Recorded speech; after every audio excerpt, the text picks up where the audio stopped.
Campfire Chronicles. Heating up water for hot coffee now. It says let it be. But I will not. The question is, if a murderer fails in their attempt, does that make them any less of a murderer? If a rapist fails at an attempt, does that make them any less of a rapist? You catch a thief stealing.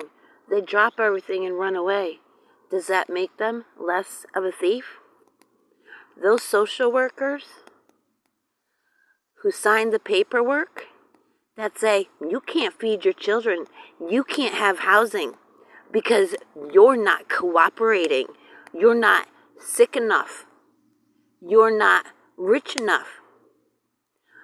When they sign those papers and they delete those benefits, they intend to make you suffer. They intend to deprive you. Because I'm alive and kicking, because I found other ways to feed my children, does that make them any less of a murderer? To deprive people of food and shelter, the things that they sustain life? They talk about laws. One of the first things written in the Bill of Rights is we have the right to life.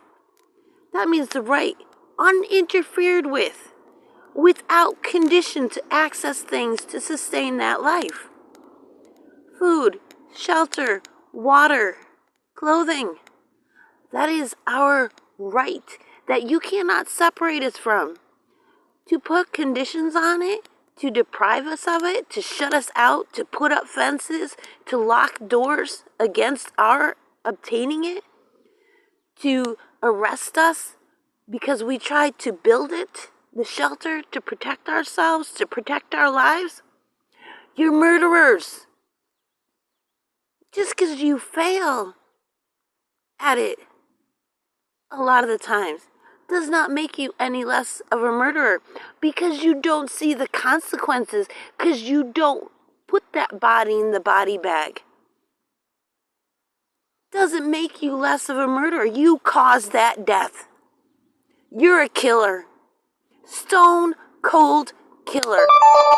Just because you made the sacrifice of your well-being so you could go live in a house and get that paycheck, scared to death every minute of the day that you might lose your job and not get it, doesn't make you any less of a killer. It doesn't change the intention of your heart. Live with that, or change it up.